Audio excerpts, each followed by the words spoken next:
Sup, fucker? What's up? I mean, how the hell are you? Better now. Once again, we're out here in the backyard having some lovely palomas under the trees. Yeah, you know what? I don't know how the footage is going to turn out, and I don't even care. This is a great setting. Yeah. If you're watching this video and you're having trouble with the visual, just put your earbuds in. Yeah. Don't look. Yeah. We're in the fucking yard, dude. It's June. We're out enjoying nature. I mean, today is going to be under the canopy here of these two lovely trees, it's not so bad. No, this is actually comfortable. You could just hang out here. Take 2 steps out into the sun, unbearable. Yeah, that trip from here to go to the house to go pee is run. I had to piss, and then as soon as I got up to the top of the stairs, I didn't have to piss anymore. I sweated it out already. That 39 feet-ish? Yeah. I feel you. Yeah, I got there, and it was just dribbling out like sludge. It was bad. I didn't drink some water. It was just a quick spurt, and it was done. Yeah. It was like a misty old man stop and go pee. Yeah.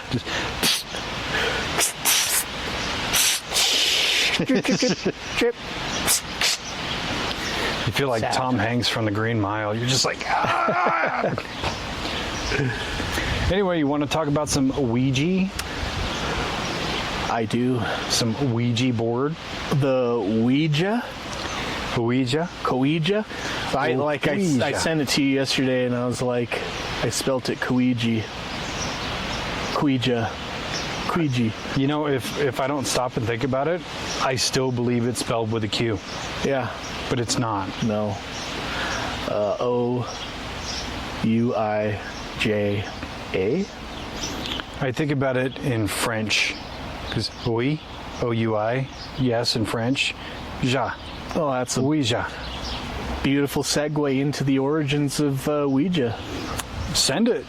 So yeah, I mean, if you're not familiar, the Ouija board is a popular game sold by now Hasbro, and it's a spirit board, talking board, and some people say that the origins of the name was just made from the French yes board, Or the oui, yeah, and yeah. Like almost French and Mexican. Yeah. Yes. So yeah, that's part of the lore of the Ouija board. And even looking into it, so I grew up very religious, in a very religious household, and I still to this day have never fucked around with the Ouija board. I pronounce Ouija, so I'm going to say Ouija, even though it's spelled Ouija. I say Ouija. Fuck it, I don't care. Yeah, I mean, if I'm wrong, I don't care. All the way up your own ass is where you can put it. Yeah. If you don't like it, I don't care. Put it in the comments, because I'm not going to read them anyways. I read them. There's not a lot. It's mostly me commenting on. There's very few times is there somebody else commenting. Except for that one. That was on a TikTok. Oh yeah. Yeah. True. But yeah, I mean, I always thought of it as this kind of ancient practice of occultism and divination, which, I mean, there are aspects of it that kind of go back.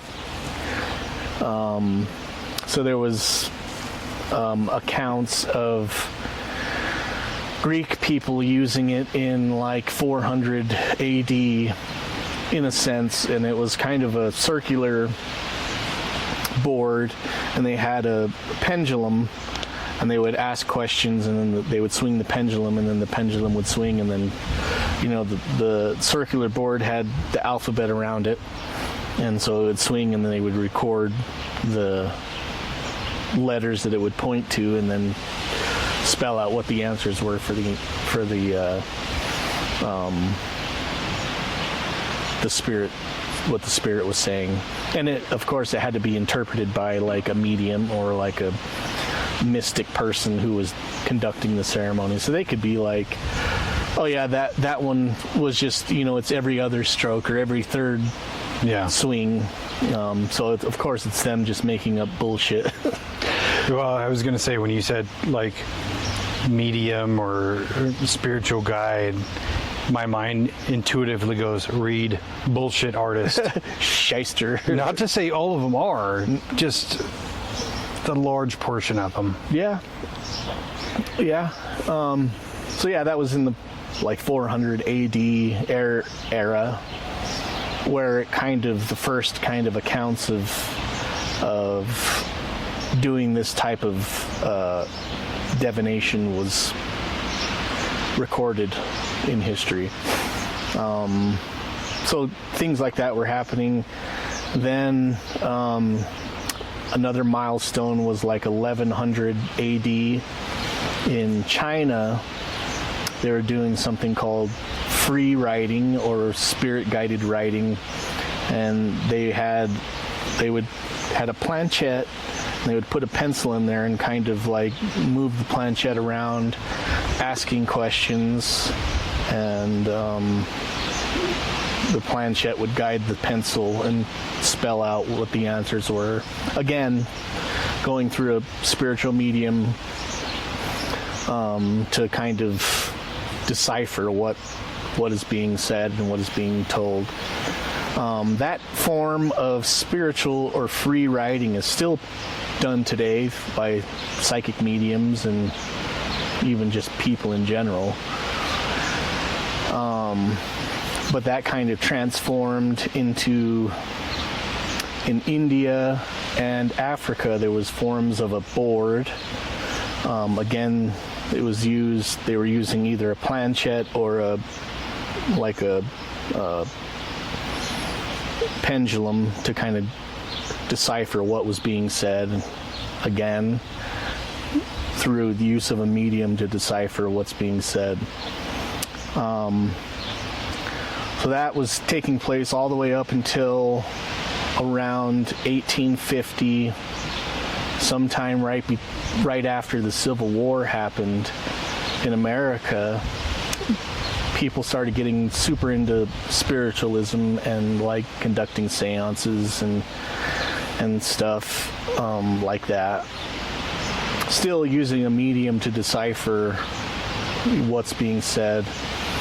And it wasn't until 1850 or something like that they actually made what we know today as a Ouija board. Or a Ouija board. Ouija board is actually just the brand name. So, it was known as a spirit board or a talking board up until that point. And then the Ouija board was developed by these two guys. I think his name was Pond. Yeah. One of the guys' name was Pond, who actually made the first, what we know as a Ouija board. And then patented that board and started selling it in mass. And that's kind of where we have today, like the what we know as a Ouija board.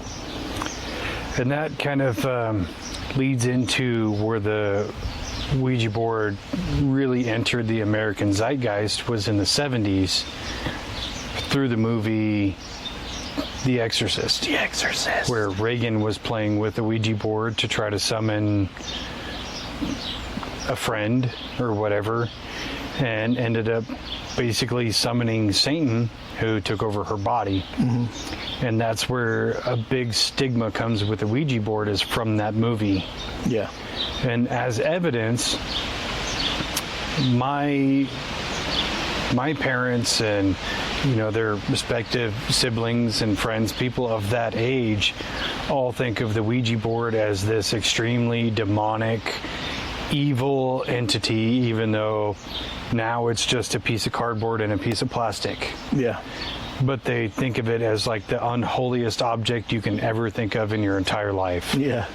Which is crazy to me because, like I said, it's a piece of pressed cardboard and a piece of plastic for the planchette. Yeah, it is wild because I have that same notion of when I even think about a Ouija board, I think of, have you ever used a Ouija board? Yeah. I never have, and I don't ever want to, because I do believe that it, like anything else that you deal with, and we've talked about it in all these things that we discuss, I do believe that there is a sense that you can open up negative channels of like energies, whether knowing or unknowing that you're doing so, and it's just something that I don't want to kind of dabble with. Which, I mean, looking into this whole thing,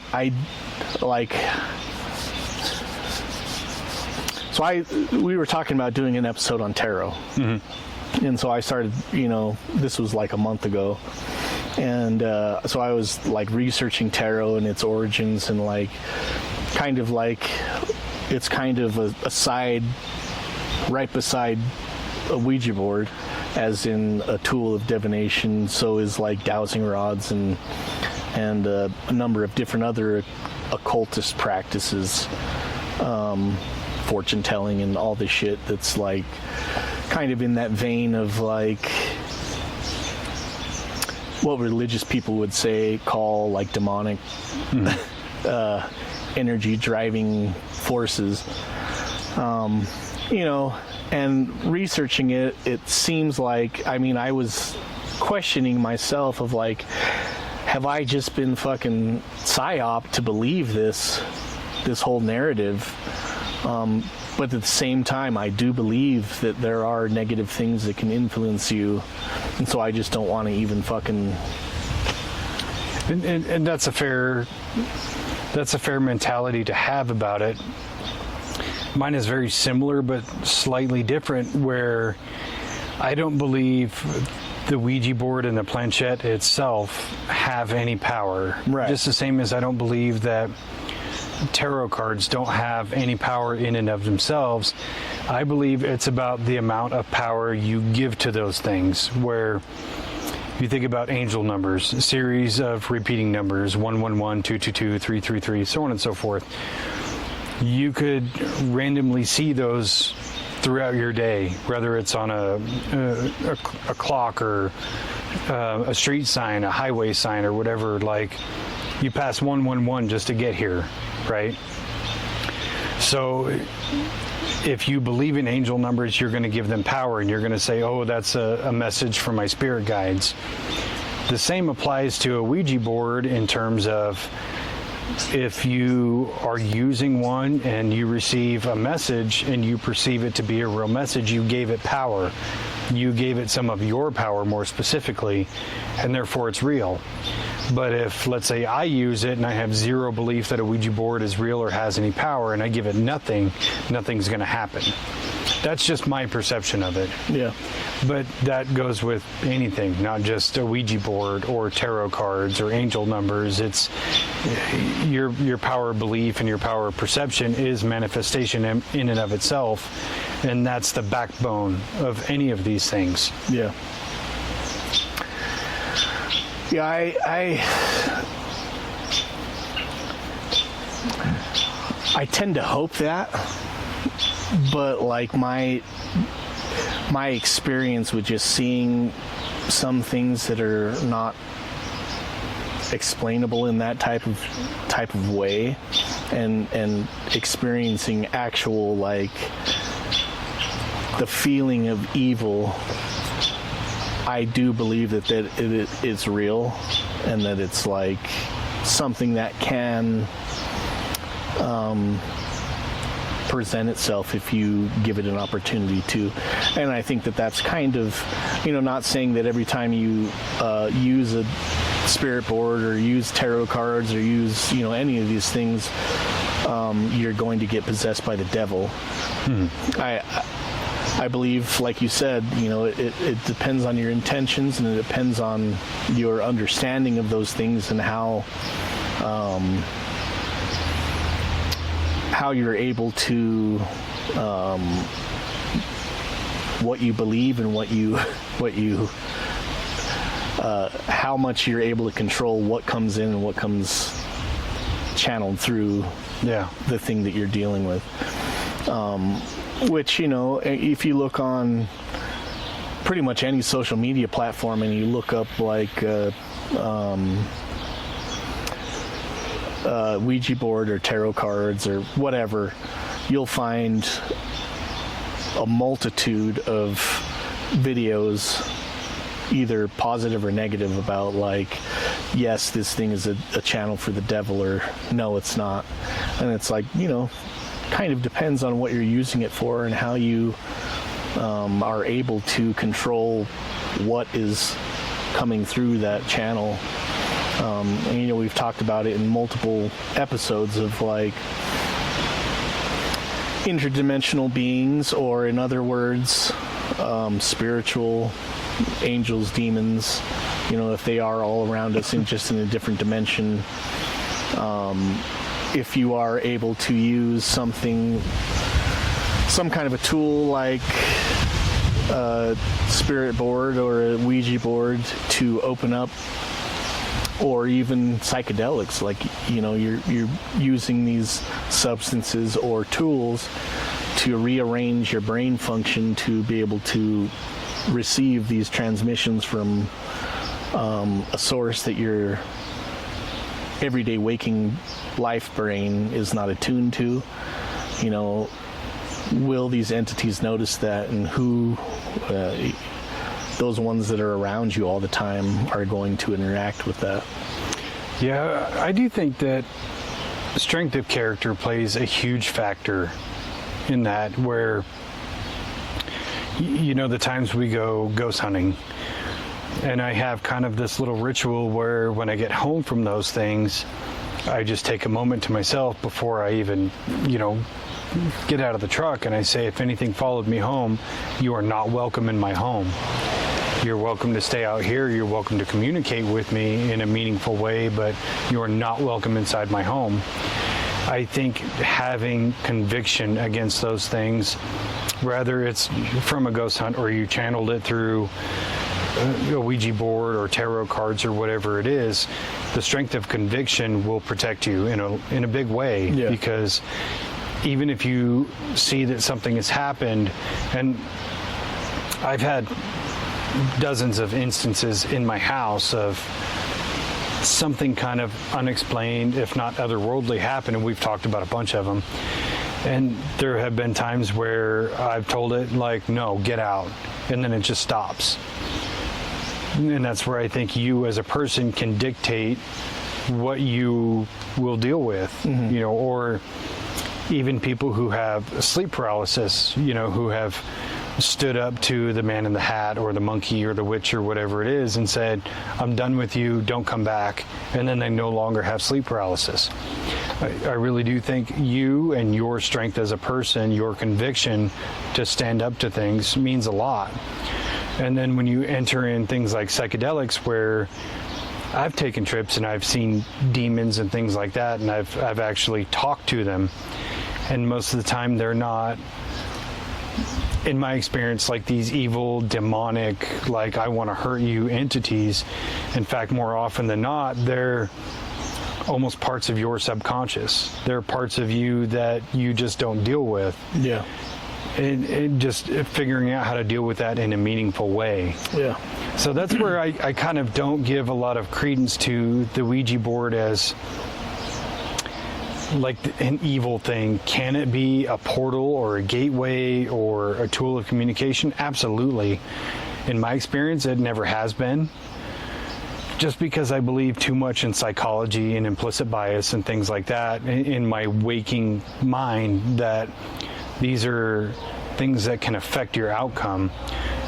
But on a more spiritual level, absolutely. Why can't it be? Why can't this glass be a medium for spiritual energy, or a phone, or that camera, or whatever? True. It's how much power do you give it? True. Yeah, and that's kind of like getting into the psychology of using the Ouija board, and that's what like a lot of scientists that have, parapsychologists that have kind of studied the Ouija board have said, is that it's actually not, an outside entity affecting the planchette, which is the little heart-shaped thing that you move around, but it's actually your subconscious, or one of the people that is with you, their subconscious. There's a term for it. It's called idyllic movement or something like that. Idyllic movement that your subconscious is controlling, but you're not aware of. Just micro movements of like, you ask a question, you're focusing on the question, on something that, like, the answer that you think is going to happen, and so your subconscious is telling your muscles what to do, and it slightly moves the planchette in the direction of spelling out the word that you're thinking of, because you're focused on it, and not because you're physically trying to make it happen, but your subconscious is making it happen because you're focused on it. And so that's kind of the psychological explanation for why people do get answers, and it seems to be relevant because they are focusing on this, and they've actually done blind studies with Ouija boards where they have a group of people that are doing the Ouija board, and they start asking questions, and then they're getting all these answers that seem relevant to what they're talking about, and they take those same people, put earplugs in them, and put blinders on so they can't see the board and they can't hear the questions that are being asked, and then nothing happens because nobody hears the questions and can't see the board to make answers. And so, is it really just something that's coming from their subconscious? Possibly. See, and that's where we had it perfect, where you had half and I had half, where you say idyllic movement and I say implicit bias, because your idyllic movement is subconscious, but your implicit bias is what drives it, because if you're using a Ouija board, chances are you're out for a specific thing. You want to have a paranormal event of some kind. You want to communicate with the dead or talk to your deceased grandma. That's where your implicit bias is you're willing to discard logic and reason to get this certain outcome. But your idyllic movement is what's going to put it into place by moving the planchette to say exactly what you want it to say. Right. And that's where this, like you said, the psychology comes into play, where it can be manipulated. Where I remember I used it one time to try to scare somebody, where I was actually moving it, and then the other person is like, "Are you doing that?" I was like, "No way, it's not me," but it was totally me moving it. And so we get this. Whoever that was, if you're watching this, gotcha, fucker. Gotcha, fucker. I mean, yeah, he knows, because I finally had to tell him, like, dude, I faked the whole thing. It's okay, you can go to sleep. But yeah. So it can easily... Surprise, it was my 6-year-old kid. Get dunked on, nerd. Really, I just wanted you to stay up so I could sleep all day tomorrow. But no, I do think the psychological factors are 100% there, and it's hard to say, like, it could be anything else when you have these two major factors. Like, if you're getting in on a Ouija board and you want to talk to your dead Nana, you're going to go N-A-N-A, Yeah. But if you're just getting onto it just to get onto it and see what happens, you may have a totally different outcome, especially if you're using actual scientific method and using controls, and people who believe versus people who don't believe, or people who have been instructed to guide the planchette and things like that. And that's where I want to do some testing of our own and kind of play with it and see like how it can be manipulated versus how it can be disproven, kind of thing. And I've got that in mind. I'm still kind of working it out. But that's not to say it doesn't have the ability, like I said, the same way this glass could or that camera could, if you give it the correct amount of power, or if I go by the Dr. Spence-Angelo theory of everybody has a certain amount of kind of paranormal energy, but certain places heighten it or take away from it. Does that play a big factor? And that's something that I also want to explore. Notice I said that's the Dr. Spence-Angelo theorem of energy. I did. I noticed that, and I appreciate the acknowledgement. No, yeah, totally. I totally agree with you. Like I said, I came into researching about these things, even ghost hunting. It was something that I always thought about as something that I didn't want to do, because I thought that was just kind of something that was inviting, opening up a doorway. But really, it's like you said, it's how much power are you giving to these things, and how much your focus is intending for something to happen or something not to happen.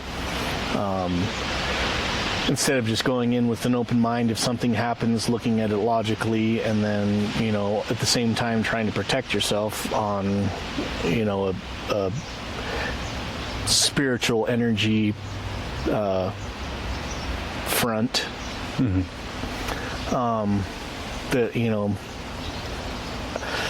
I kind of want to do it too,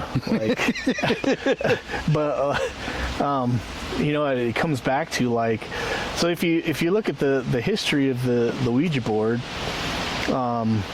when it first started being sold in the turn of the century, into the 20th century, it was sold and marketed as a kid's game, even all the way up until the release of The Exorcist. It was commercials on TV about kids using it. It was like a kids game, a party game. You get your friends together. Hey kids, you want to summon some demons? Yeah. And it wasn't even that. It was you want to talk to the spirits? Get this game and play. And even the ads on TV, you can look it up on YouTube, the kids are playing with the spirit board, and it's this ominous kind of voice in the background telling them saying these things. It's supposed to be kind of scary, but taking it tongue in cheek, this isn't real. This is just a game. It is funny watching those old commercials, because it's not dissimilar from watching an old Kenner commercial where they're advertising Star Wars action figures. Yeah. It's just capturing the mood of Star Wars, but being you too can do this at home. Yeah. Luke Skywalker. Right. Only you too can be Ed and Lorraine Warren. Right. Exactly. And that's what it was. It was at that time, people were hosting seances and having a medium come to their house, or going to a medium, paying this medium money to do the seance, to tell them stuff about their dead loved ones or whatever. And it was why go to a medium when you can do this yourself? Buy this board for, I think at the time it was being sold at $1.50 turn of the century. Which is $40 today. Which is, $75. Because if you buy a fucking Ouija board today, it's $40 goddamn dollars. Is that what that one was? Yeah, and then I broke it. Oh, did you? Yeah, because it was all curved, and so I was trying to flatten it out. Then it just snapped. And fuck. I wonder if that was an idyllic motion. It wasn't, because I spent $40 goddamn dollars on it. No, it's just a simple fact that they're extremely cheaply made. Yeah. Cardboard and plastic. Yeah. Yeah. Bless you. Ugh. I swear these trees, dude. Lovely trees. Fucking killer pollen. Hey man, get it all out. So yeah, they were advertising it have your own seances, have your own party, have people come over, commune with the dead, and then the whole what do they call it, there was a name, there's a term for it. It was like the demonic fever or something like that spread after The Exorcist came out. And there was like several stories of like kids that were dabbling with the occult and using Ouija boards, and then all these kind of Christian groups really got behind it and pushed the narrative of the Ouija board and tarot cards and the occult practices being works of the devil, and anybody that even thinks about them are possessed by the devil. Well, shit, even in the 60s, you kind of had the hippie flower child movement that kind of embraced it in their own way of, let's smoke a J and let's, talk to our deceased elders and shit like that. And then, The Exorcist came out, I think, in 1973. And then, that kind of demonic cultism came out. But even prior to that, in the 60s, you had a lot of cultism see a lot of rise, with like the Marilyn Manson cult, or, the Church of Scientology, which, is a fucking cult. Oh, yeah. Where, people are kind of buying in, drinking the Kool-Aid, so to speak. And that just kind of became almost the avatar for that movement. And that continued on forever. And even in, kind of in the 90s, there was a big resurgence, when kind of the goth society started coming about. That became, again, their avatar in a way. And I think it definitely got this negative connotation because of it being used by all the wrong people. Yeah.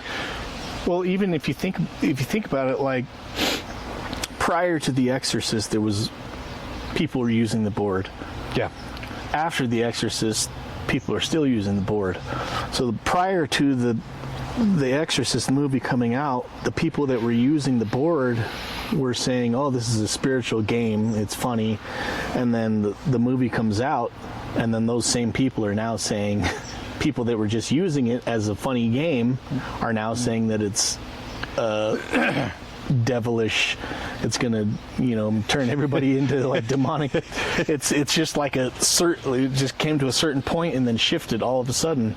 Yeah, it's kind of like owning a Tesla car 5 years ago versus now. Yeah, exactly. Where 5 years ago you were cool and you were hip and it was the thing to do. Now you're evil. Yeah, but they're still being bought. Yeah. It just changed demographics. Yeah. Now it's like conservatives are like, I'll buy a Tesla. Yeah. What's up? I want to support Elon in all of his endeavors. Yeah, that's just the way the zeitgeist flips on everything. And I mean, even to put it back into the political vein, where the political parties tend to flip back and forth, where in the through the 90s, where it was kind of like Democrats were the cool hip group and they stood up for everybody and they wanted good things for Americans, and then kind of now where it's like the opposite, where it seems like conservatives want the same things that Democrats wanted in the 90s, and Democrats are just crybabies. Yeah. You know what I mean? Yeah. Not to get too political, but it was just a cool metaphor that fit. But yeah, just this whole idea of it was there before, it's there after, it just changed hands. Yeah. And that's how these things work. Yeah. It's really wild that to think, looking into it, is like, you think that would be like, I guess that kind of like, even you put it in the terms of like music, all right, in like the early 90s when they came out with the parental advisory warning sticker on an album. And it was like supposed to deter people from wanting to get a certain album because it had like explicit lyrics or whatever. But it did the exact opposite of like, oh, this one has all the swearing and shit that I want to listen to. yeah, I'm going to buy this. Yeah, exactly. And so I kind of think that was, because that's what happened with the Ouija board. It was like they came out and said this thing was super bad, then all of a sudden sales went through the roof on the Ouija board. And so it was like almost did the exact opposite of what they were intending it, their message to do. Was like, or was that the goal? Maybe that was the demons that were driving the whole thing. Their goal was to get the Ouija board in the hands of more people so the demons can take control. I don't know, dude. Hear me out. You can imagine there's a control room on the moon, right? And there's all these lizard people going, fuck, what do we do? What do we do? And just like a 1950s movie where there's a newspaper and one guy runs in, Chief, I've got an idea. Shut up, Jimmy. He's like, wait, just hear me out. Holds up a Ouija board. And they're like, son of a bitch. It's just like that. Oh my gosh, I never thought of it. The lizard people were like, wait a second, I'm onto something. I think that... Did we just solve it? Doctor? Didn't even know there was one to solve on that one, but we got it. I think that it's weird that, like, we have to be able to decipher the problem before we can solve it, and we do it in every single episode almost. Yeah, like we did it in 90s movies, and there wasn't even a problem to solve. We solved it. But don't send us our fucking Rubik's Cube. I have no interest. No, yeah. There's cultural other people phenomenon that are interested in Rubik's Cubes. Yeah, cultural phenomena only. Yeah. So all this being said, and that is interesting, because even a person who I see as extremely logical, but having this incredible bandwidth to accept a lot of things, I find that really interesting that, you understand it from a logical perspective, but you still have trepidation. I think that's really cool. I have problems with it, so last night when I was going through all the videos and, kind of ingesting information of, anywhere I could get it from, whether it was shorts and like people's actual accounts of, their experiences with Ouija boards, whether it was good or whether it was bad. I was flip-flopping between like, oh yeah, I would do it, and then like, yeah, fuck no way. And then I usually when we're doing these things, I can kind of like almost take a side of like logic, exploration too. Yeah, and logic and exploration, and it's weird with this one. I just find myself, so I have to question, like, have I just been that psyop to believe that I'm going to get possessed by the devil himself? Well, it could be that, or it could be you're just willing to give it more power. Versus I'm still on the opposite, where I'm not willing to give it power. True. And that makes us negated test subjects, or it makes us the perfect test subjects, because I'm not, like, if we're sitting there and you've got 4 fingers on the planchette and I have 4 fingers on it, I'm not going to move it at all. Not only am I not going to move it, I'm going to be almost biased to put more pressure on it to where it can't move. And you're going to be a lot less pressure, because you're going to just let it do its own thing. But I really think the ticket is to find people who are half and half. Yeah. Like, kind of half believe it and half don't. So I don't think that's a negative thing that you have trepidation about it. I think that's a very positive thing. But it also leads me to believe that you would have an actual result versus I would not. Because to me, the control in the scientific method is to just not do it. Just put the planchette there, and if it moves on its own, definitely fucking paranormal activity. True. But if I'm sitting there and nothing happens, that's just my own projection of it. True. We're going to have to test it at some point. I think so. And as much as that I am like trepidatious about that. It's like, I think that it's something that, as long as you take certain measures to protect yourself, I think that it's, I'm not going to say whether it's good or bad. I think that it's something that needs to be done for science. Well, again, with the good or bad, it kind of goes back to the way I was thinking about my psychedelic trips. Having seen demons and things, it was never a bad thing. It was different and it was unusual, but that didn't make it bad. Because in hindsight, those were actually things that you needed to see. Yeah, good things that I needed to deal with that at the time seemed hard. The same with doing push-ups. They're hard while you're doing it. When you're done doing it, you feel great. You got a positive outcome out of it. And I really think that's the ticket, is the mindset of it. That even if something paranormal or even demonic were to happen, does that necessarily make it a bad thing? Not necessarily. I think that it kind of leads your discovery in one way or another. Like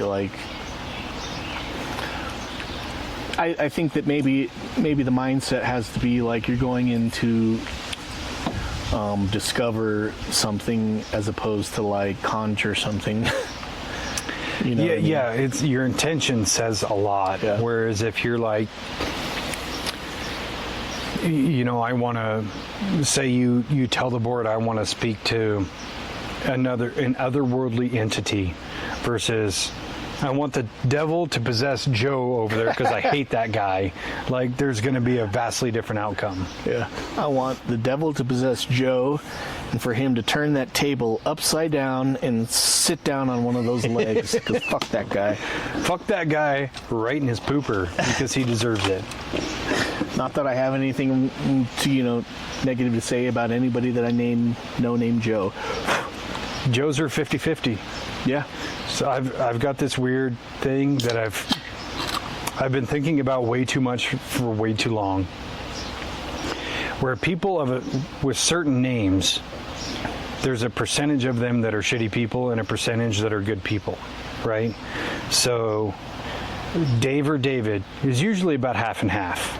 About half the people named Dave or David or some variation of, half of them are good people, the other half they're kind of tools, right?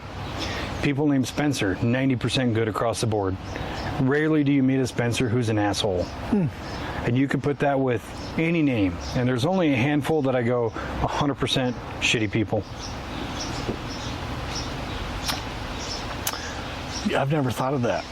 It's a weird thing to think about. My mind is just retarded, I guess.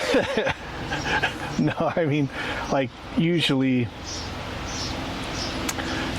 So, do you believe in the theory that names have power? Names give power? Yes, I do. Strangely. But again, it's just like all these other things. How much power do you give it? I mean. So if you name your daughter Brenda, you're giving her the power to be some fat chick when she grows up. Not that being fat is anything. There's nothing wrong with being fat. I don't give a fuck. But being named Brenda, go fuck yourself. No, I do believe that certain names do carry power. Until you're cognizant of it, you can't break free of it. If you don't know about it or understand it or try to change the paradigm of it, then you're going to fit into that demographic. Here's an example. Anybody named Chris or any variation of Chris, 100% you're probably an asshole. But if you're named Chris and oh shit, 100% of people named Chris are probably assholes, you're going to probably try to change your dynamic a little bit. To the rule. Exactly. So until you know about it, you just fit into the demographic. True. Once you know about it, you can break free of it. True. That's kind of why, like,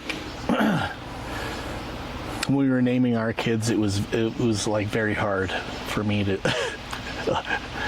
Shit, we had trouble naming our cats, let alone our kids. and maybe that's why they have such unusual names. But like, I was the firm believer that like names have meaning, and words have meaning, and this. I was at a time that I was like writing a lot of lyrics and stuff like that, and I wanted to find specific words that like very efficient words, where it's like you don't have to say a lot. You can say one thing and it means a lot. And so like, that's why my kids have their names that they have. If you look up their names, they actually mean a whole bunch of shit. Yeah. But it's like one word that means a whole bunch of shit. So in that vein, there are certain, even like the title of the board, the Ouija board, is, there's kind of debate about where that comes from. Like we talked about the French meaning yes, yes, or the yes board, the communication board. There's also a theory where the woman that was naming the board talks about where the name came from was they asked the board what it should be called. And so they're doing the Ouija board, and that's what it spelled out was Ouija. And so it was like, they didn't know what that meant. It doesn't mean anything. At the same time, the lady that was doing it was wearing a locket of a picture, and there was an inscribed of the lady's name who had just passed away, Ouida, O-U-I-D-A, was the lady's name. So, I mean, again, is that one of those subconscious things that she's thinking about? She's wearing a locket with this woman's picture on it that she knows that, recently passed away. Is that subconsciously like she's naming the board kind of similar to that name, or? Yeah, and that kind of goes back to kind of that implicit bias, where that's kind of like very parallel between the naming and then the locket of, that's almost the first thing that came to mind. It's kind of like, if you were going to name your cat, but you're standing there eating cheese, you're going to go, oh, let's call him Cheese. But not just cheese, let's call him Queso. Queso. So, which, cool name for a cat. If I ever get a cat, I'm going to name him Queso. There's a little cat that's one of Fish's homeboys that comes over. He's a little white and orange tabby, and the kids named him Queso. See? That was just divine intervention right there. Yeah. I didn't even know that. Yeah. See? Mysterious ways, I tell you, mysterious ways. They're pretty good at naming cats. Like, I came up with Kitty. That's the name of our female cat. Clever. Kitty. Like the band? We got him, and his name, so we adopted him, and his name was Sven, and they renamed him Fish. Super cool name for a cat. Fish! I dig it. Look, he knows his name is Fish. I dig it. I think pets with like odd names are way cooler than pets with human names. Yeah. Carl. Come here, Carl. Hey, Keith. Come here. What are you doing, Samuel? That's weird. Speaking of Keith and the name's Keith, 100% dickheads. I only know one person. I only know one person named Keith, and he's not that bad. I don't know him real well. Does he have like a touch of the Downs? Well, he's from Tooele, so... Okay, there you go. If the shoe fits, I'm just joking. Tooele peeps. Total joke. I'm not. I'm kidding. But if you live in Tooele, weird choice. Keith, you're like the Kyle of... The Kyles. Kyles are 90 and 10. Yeah. Because I have a really good friend of mine, but we've been friends for a long time. His name's Kyle. Great person. Everybody else I know named Kyle, kind of a douchebag. Yeah. So anyway, Ouija board. I think we should talk about good old Zozo. Speaking of giving names power, yes, should we say the name? Zozo? We've said it already, Zozo. Pop up right here if you're real. I'll give you 3, 2, 1, go. Fake. Fake news. Yeah, so the whole Zozo thing, it's just one end of the board to the other and then back to the end of the board and back. That alone gives me a shadow of a doubt. Just because you could move the planchette like this and get Zozo. Now, if his name was like Alabadon or something like that, where you had to move around a lot, more credibility. Yeah. But there's been so many tales of Zozo for decades. And the thing that gets me is that some of these tales are told from different cultures who have had no communication with the outside world. Which also begs the question, how the fuck did they get a Ouija board? Yeah. Yeah. I mean, American pop culture is a strong force, but along with that comes all the rhetoric and lore that goes along with whatever it is. So I think the first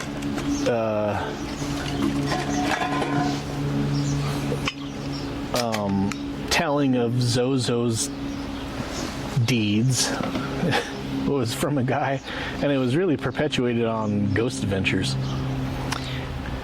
And they, which again, down on fucking credibility. Yeah. And so it's like, it's an entertaining episode, but like with everything that Zach Bagans puts out, he's got a few different series that like I like watching the shit, but it's so corny. I'm possessed.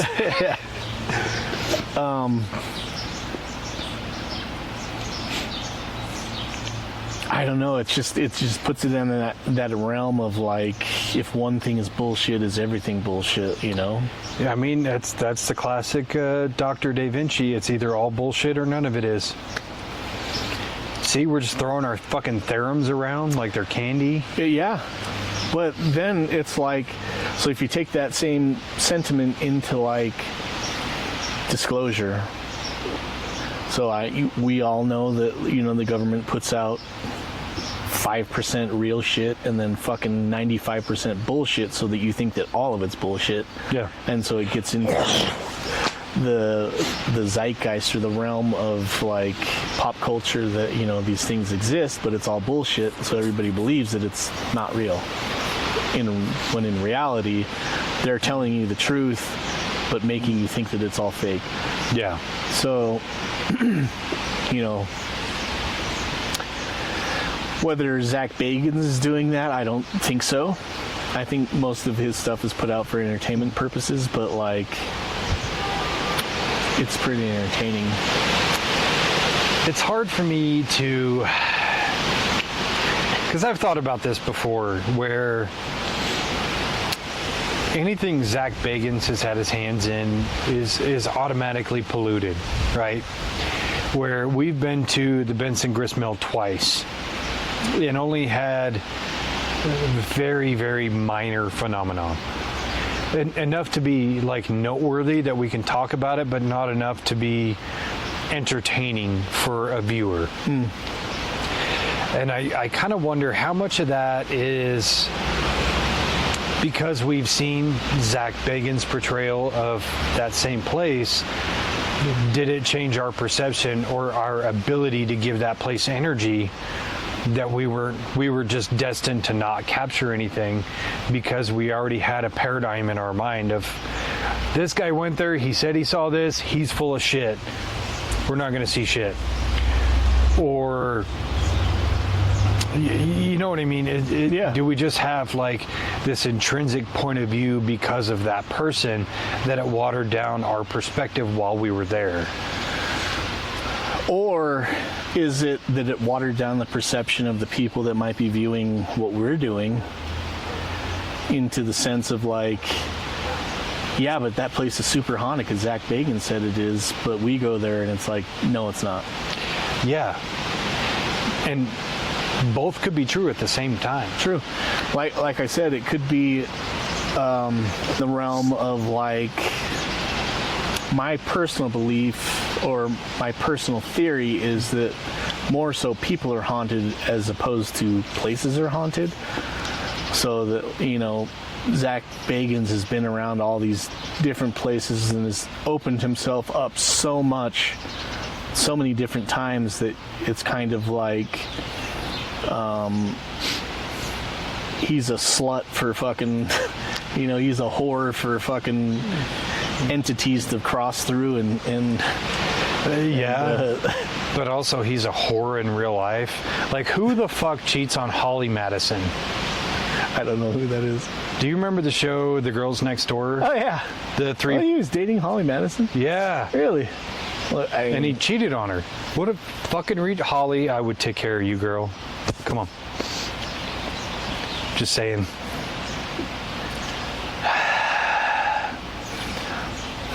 Okay. She is so hot.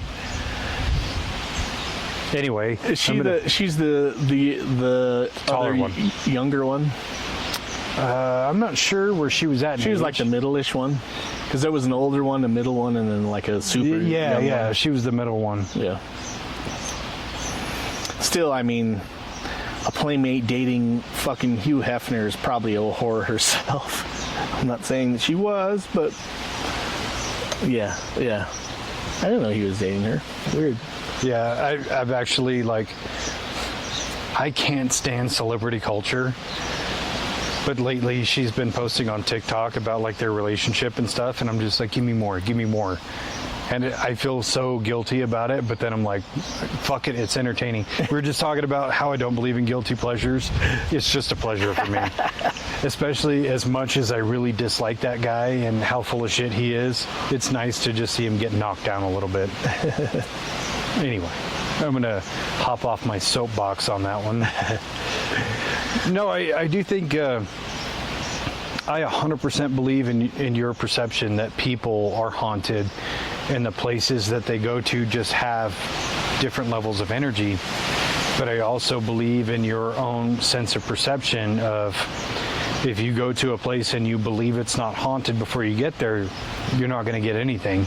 But if you go to a place with no perception, you could probably get something. Case in point, that Airbnb, where I don't think any of us had any sense of this place could be haunted. We just go, oh, this is a house that we're going to stay in.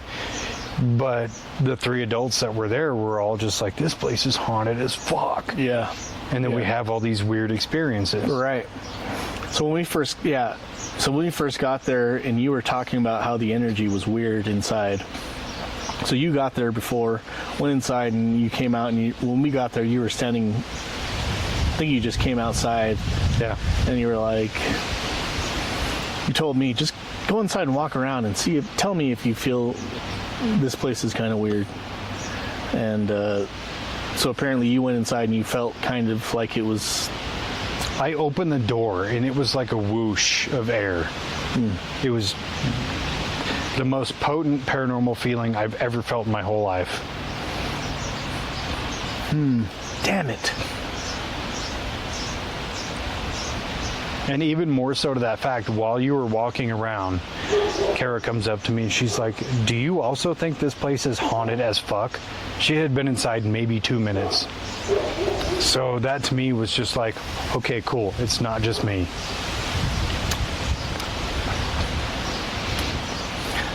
Saying damn it because like that kind of presents an opportunity to explore this whole Ouija board type situation. I was thinking that earlier. I wasn't ready to bring it up, and it just, the conversation unfolded perfectly. Yeah. The only problem is I just don't want to do it when my kids are there. I have a solution. We'll do it right at the end. We can have Kara and the kids leave in your guys' vehicle and meet us somewhere. We'll stay for 20, 30 minutes, run a few tests, leave the Ouija board there because it'll really freak out the next tenant. And then I'll just take you to where the meetup point is. I like that. I don't know though, because the energy and the vibe in that place, I don't even think we would need to touch the planchette. We could literally just leave it there, and while we're sleeping, it'll paranormal activity that shit itself.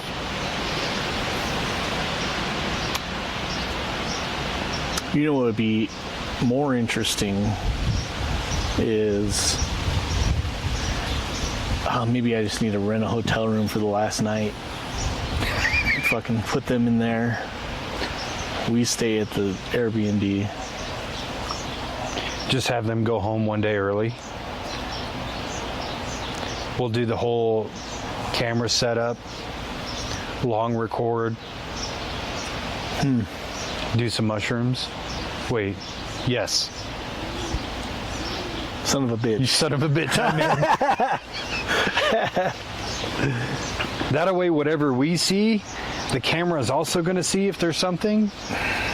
And then we'll talk about it, you know, on the ride back. Like, bro, I saw a fucking demon. And then when I go to edit, there's no demon in the footage. Like, okay, that was just the drugs. Okay, this is just a PSA. Don't do drugs, kids. Unless you're in a controlled environment in a haunted Airbnb with your homie. You're an adult. And you're an adult. Fuck, man, you got my mind reeling. I know, I was thinking about it earlier while you were saying something. Hey, fishy. And it was like, just let it go for now. It'll come back around. And then when it came back around, it was like, manifested. I think we have had a theory. We've talked about the possible negative and positive side effects of this theory. We have come up with an experiment. We have a hypothesis. Now we just have to execute the theory or the experiment and report on the outcome. On the findings. Yeah. You have no idea. I'm 1,000% in. Me too. I'm ready. Side note, if you have not watched the episode, it's in the playlist of Piss, our Roosevelt, I can't remember what I titled it. I think it was Roosevelt Airbnb. Phenomenon. Yeah, go watch that. You'll hear all about it. There's even some live reenactments that are pretty fucking good. Top tier. The actor portraying me fucking nailed it. It is very comical, and it's supposed to be because, I mean, we talk shit too much to be fucking super serious on this channel, but it's what actually really happened to us. Yeah, I can't bring myself to fake anything, especially going back to the Zach Bagans thing of, I think he's so absolutely full of shit that I kind of model what we do as the opposite in a way of, I would rather go out to a haunted location and film for an evening and then at the end of the video go, yeah, we didn't see shit, rather than fake it and try to get views. I would rather get no views and be honest. Yeah, me too. And I kind of wish that more people were, I mean, so I watch a lot of like ghost hunting channels and shows, and some of the ones that I watch, like Mind Seed, very entertaining, total bullshit. Yeah. But I also watch the ones that are nothing fucking happens hardly ever. They get maybe a little voice or a sound or something that they can't explain, and that to me is more relevant. Like that stands out in my mind more than like, you know, Mind Seed going and having all these chairs stack up behind them as they go up the stairs, and it's like, yeah, but all these other things are already proven to be bullshit on your fucking channel. So is it creepy? Yeah. Just like fucking Nightmare on Elm Street is creepy. It's all fake, but it's creepy. Yeah. So yeah, I mean, be honest with what it is that you're doing. And, you know, don't present yourself as finding a ghost when really you're finding yourself fucking lying. Yeah, and that's where I think the personalities of the people in the show have to really come through, where you can watch like Twin Paranormal, and those two kids are fucking annoying. I would not give a shit if they caught the most incontrovertible evidence of paranormal ever in the history of fucking ever. I would not watch it because I can't stand them. But if you got somebody like, let's say, the Side-Eye guy. Do you ever watch him? I don't know. Probably. I love watching him because he's kind of a debunker, but mostly just a shit talker on paranormal channels. But he also does investigations himself. So if he caught something, I would be much more inclined to believe him, because he bashes on all these fakers, but then does it himself. And he's also one of those who goes like, yeah, nothing happened. But if he found something, I would just believe him, because he's more in line with how I am, you know. But yeah, ghost hunting channels are largely for entertainment only. Yeah. So if you're going to be for entertainment only and not have actual paranormal activity, at least be entertaining. Not just like, bro, did you see that? And nothing was over there. Yeah. Which is weird, because the first like paranormal show that I started watching was Taps. Taps, that was mine. And they hardly ever found anything like a voice that they couldn't explain. There was a few things that they said that they saw shit, and it was probably maybe 3 or 4 out of the 50 or 60 episodes that they put out. Yeah. They said they actually saw a shadow or like a apparition that they, you know, but they still went through the steps of like, you know, 2 people saw something, don't talk to me. You know, you go over there, I'm going to go over here. We're going to say separately what we saw. And so that's, to me, that's way more believable than... There's credibility in that. Yeah. I mean, they kind of sold out later on. Yeah. To me, it's easy to say because I wasn't in that position where you're kind of looking down the barrel of cancellation and you either have to fake it or take the cancellation. Me personally, I'd rather maintain credibility and lose the money. Yeah. And just say, cancel me, because I won't do that. You know? Oh, it's like, okay, am I going to go back to being a plumber, or am I going to just start faking shit for 10 episodes that I have to shoot per year and get paid the same amount? That's the hard choice. Yeah. But I think given that circumstance, you and I would take the high road. Now, if there was somebody else on the team who was like, let's take the money, I'd be like, you're off the team. Yeah. But yeah, and I think that's the kind of efficacy that needs to be put into testing the Ouija board. Of it needs to be a completely blind test of getting people in and saying, okay, there's going to be 4 of you, but debrief each person differently and ask them their belief system and their experience. And then testing those 4, but then turn around and do it with 4 other people, but rig the test, where I want 1 out of the 4 that I'm going to talk to separately and be like, fake the whole thing, just to see how the other 3 react to it, you know? Or secretly tell all 4 fake it, and then see what happens, you know? And I think there needs to be a series of tests to go with it to make it more interesting and have more actual like data to go behind it. Yeah. Like what happens when you put 4 believers on a board and don't tell anybody to, you know, fake it or like create a divergence, or what happens when you put 4 non-believers under the same circumstance. And I think that's the only real way to test that.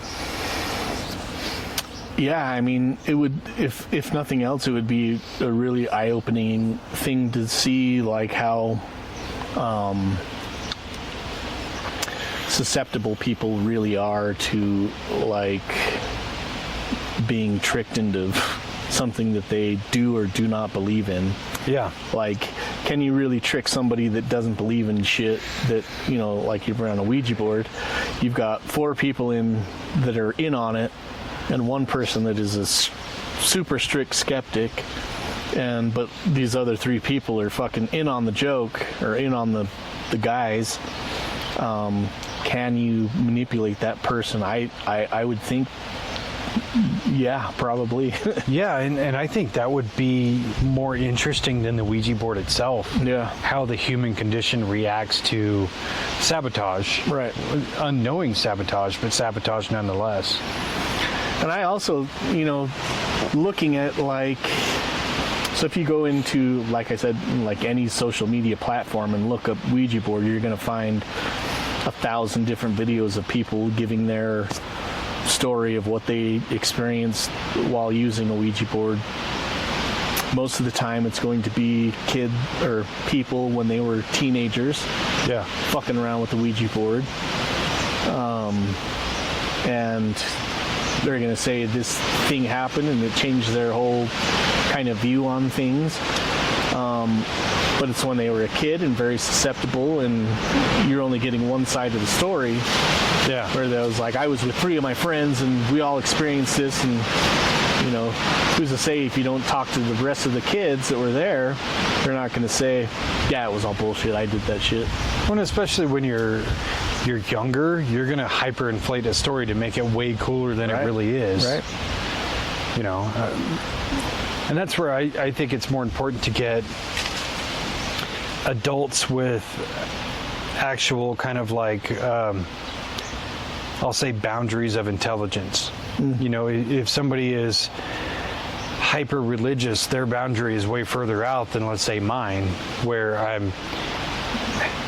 hate to say this because it makes the other one sound terrible, but I'm quite more logic based, where my boundary is much closer than theirs is, where it's way out here. And just seeing that juxtaposition between the two would be really interesting.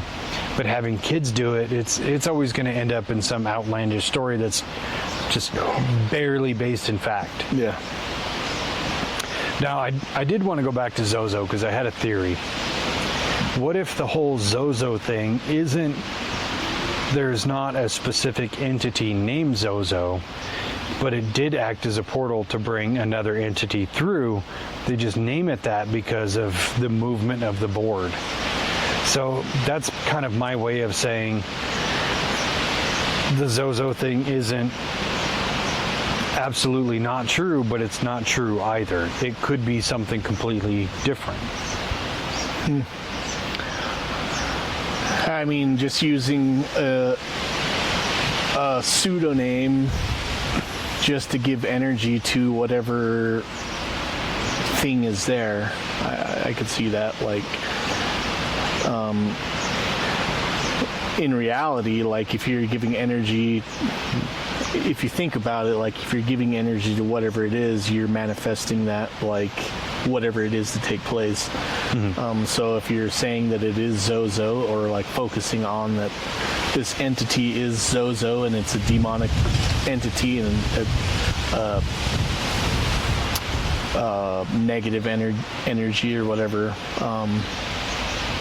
are you giving rise to the power of nothing and creating this thing called Zozo, and then calling on it and then just feeding it more and more? Maybe, I don't know.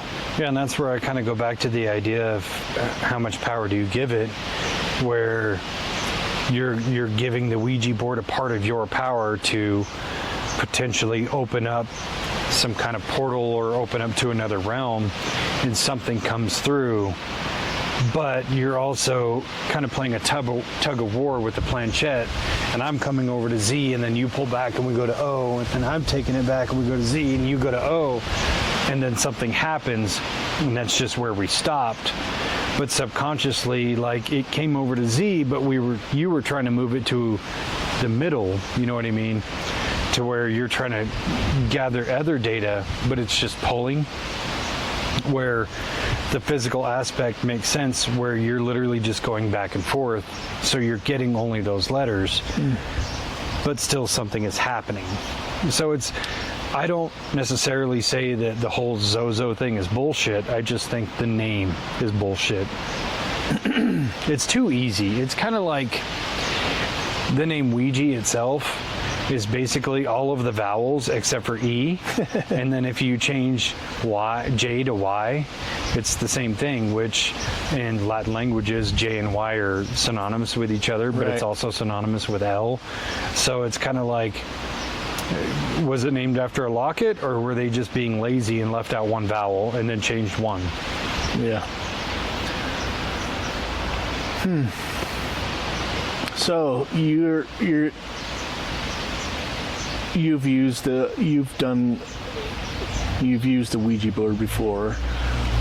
Are there certain rules that you're aware of that you're supposed to go by, or that you're supposed to kind of like do? All the things I've seen a bunch of different things that say that like they're the rules that you're supposed to go by, and I don't know if it comes with like a rule book inside the box or. The number one rule is you're supposed to start with hello and end with goodbye. And I've seen about 8 billion fucking videos of people dealing with paranormal hauntings that didn't say goodbye on the Ouija board.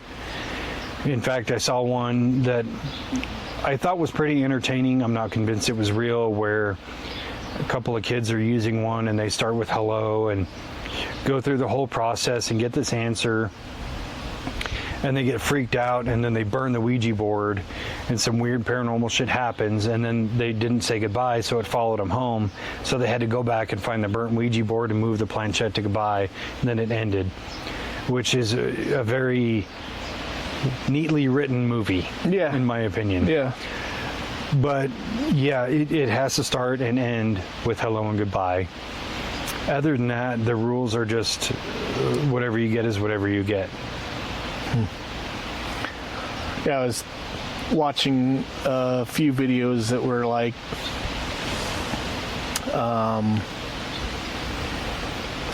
people who are practicing occultists that use like tarot cards and Ouija boards and stuff like that on a more regular basis than an average like person. But they were saying that like, yeah, when you first open up your session, you should say hello and then kind of go in a circular or a figure 8 motion. And it usually takes about 5 minutes to get into the flow of like almost where all the people that are involved are used to keeping their fingers on the board and trying not to move it, but all moving it kind of in concert at the same time, and getting a feel of like where their hands have to be, and then start asking your questions and ask very general questions to start out. Don't ask like dark or spiritual questions, because you'll start getting weird answers or whatever. Yeah. But I don't know. Like I said, I've never done it, so.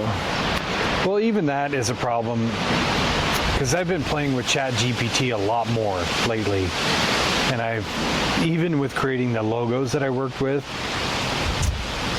the phrasing and the wording that you use is exponentially more important than just typing, okay, add this or add this, right? So just in the experience I've gained with that has put into perspective the questions you ask a Ouija board need to be not only incredibly specific, but not determined by outcome. Like, if you were to say, what is your name versus what letter does your name start with, you're going to have two vastly different outcomes, right? Versus if you say, what is your name versus what is your name in English, you're going to get a totally different thing. Because if a demon's name is like Azazel, But just it's for example. like Steve in English. But yeah, it's Steve in English. It's totally different. So you have to really think through what you're going to ask. And granted, the experience I've had with Ouija boards was literally just like a playful prank. I've never used one in a sincere, honest manner to try to reach out to anything. And not to say that I wouldn't, I still would, I just haven't yet. But just using my knowledge and experience from ChatGPT to translate into that has changed my own paradigm of what would I say or what would I ask. And I think that's important information to have, because if you ask a blanket question like, what is your name? And it could say like, it could have 9 vowels and 3 consonants in it, and you're going to try to pronounce it and go, I don't know what that is.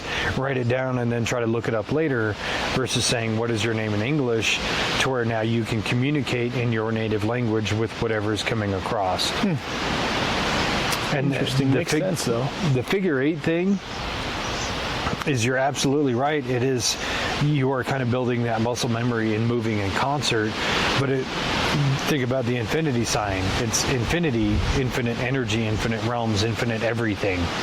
So you're, in a sense, kind of opening that portal using that symbol. And the symbolism is very important, just like it is with everything else paranormal. Very interesting. We're going to doctor the shit out of this. I think so. Yeah, like I said, we just have to, now we just have to do the experiment. I think so. I think we should try it here soon, but not at anybody's house. Not that I'm worried about anything, but just in case. Yeah, just be safe.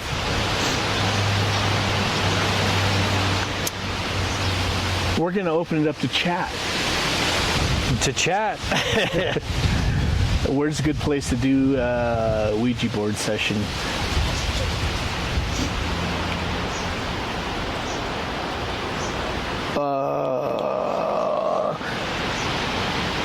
Cemetery? Too cliche.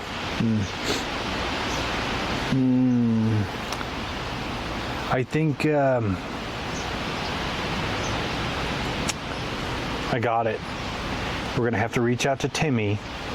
We're going to have to find that house that he was living in. Ooh. Because if it's that fucking haunted, nobody's living there. True. I was going to bring that up to you the other day. Like, we should try to find that place. So yeah, it was, if you guys don't remember, if you don't know what we're talking about, look up the Timmy Schmackle episode. Schmackle? Old Schmackle.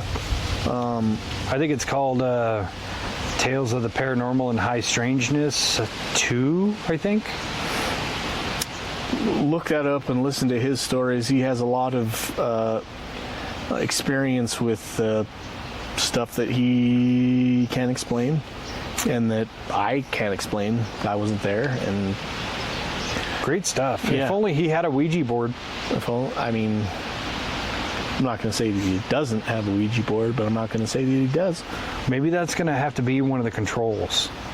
We'll have to take everybody who's been on this show, who's had really strange paranormal occurrences, and just put them together on a Ouija board. Yeah. Fucking Stitch, Timmy, and fucking... what's her name? Jessica. Jess. Yeah. Put them together. Yeah. We'll have to throw in one more just so there's 4. Yeah. And we're just going to watch it, you know, remote from another house.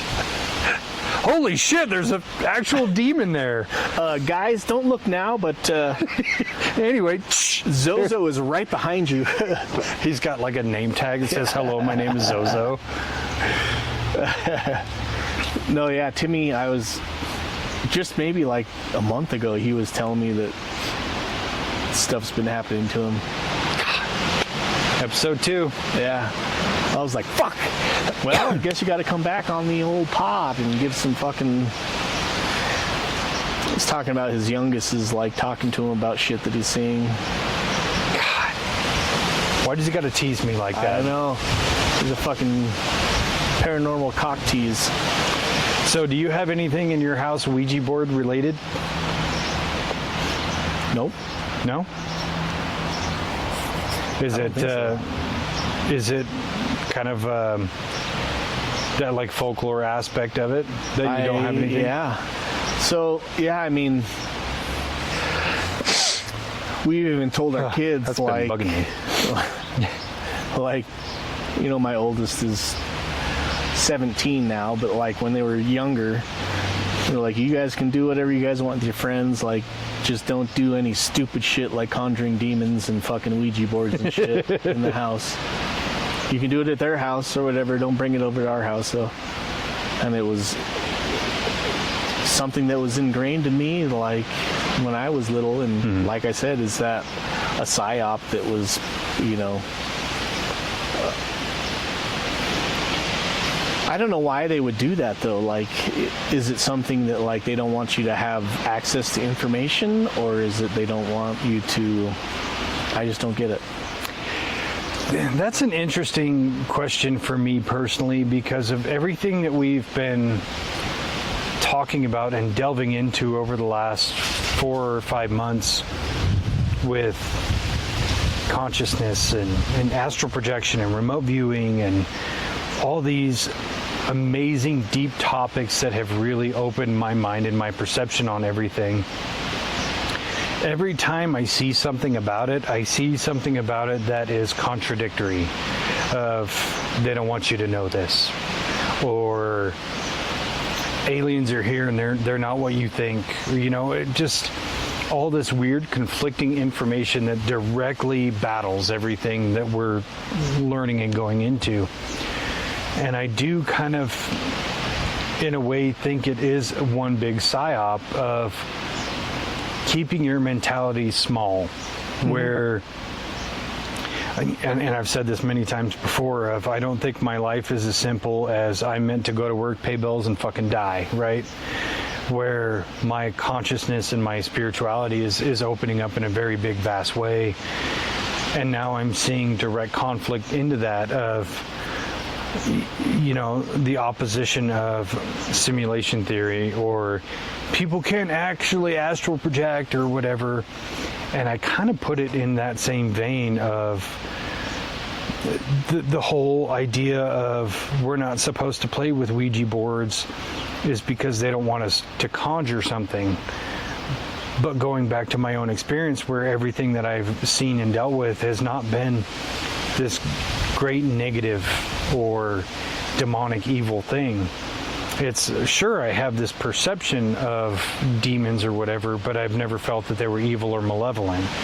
Or even the paranormal things that I've dealt with have never felt evil or malevolent.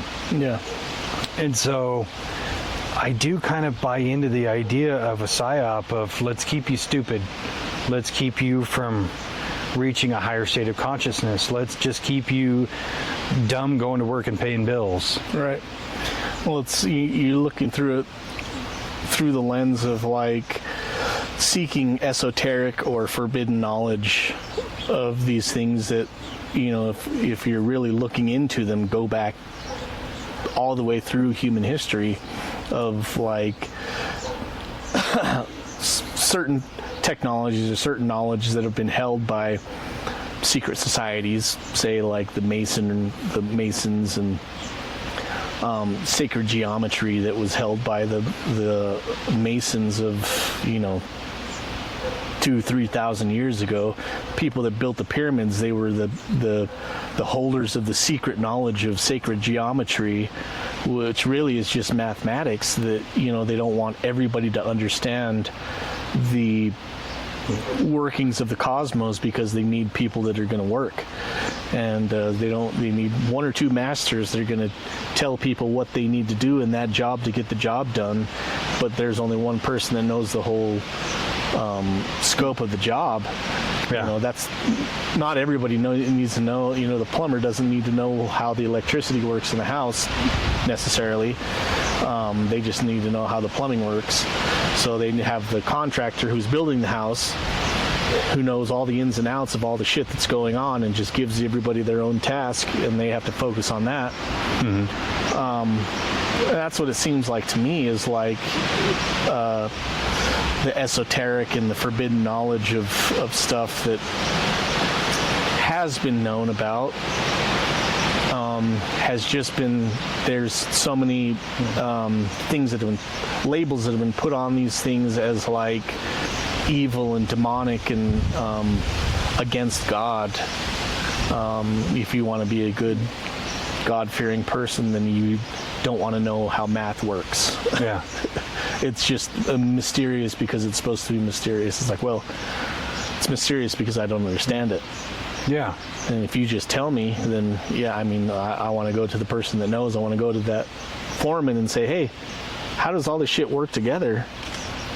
Yeah, it's the ultimate compartmentalization. Yeah. You know, which ties into a lot of like the government stuff and their alien programs and all that. But the perfect like example of that is everything that we've gone through and talked about, you know, since we started doing this, where whether it's consciousness or remote viewing or demonic possession, ghost hunting, Appalachia, all of these things are tied together.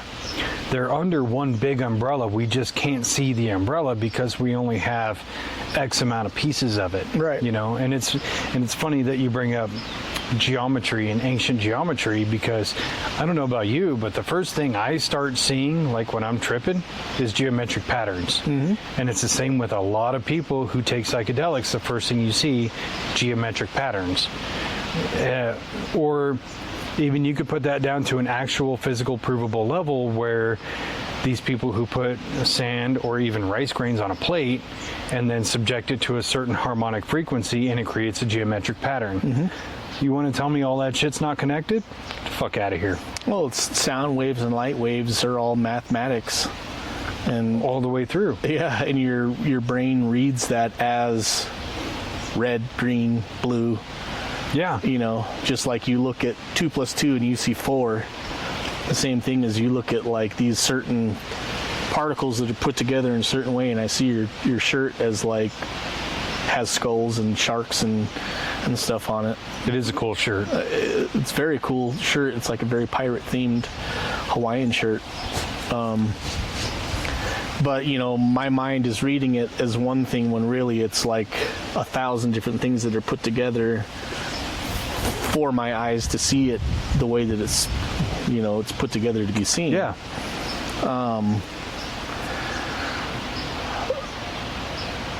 I think that it's just people that aren't really interested in looking at things in a way that is different from what they're programmed to believe that they are. And I think we're kind of going against that grain. And if you really think about it, in a society, you want people that are going to go along with the grain and not rebel against the grain, because you want people to follow the instructions.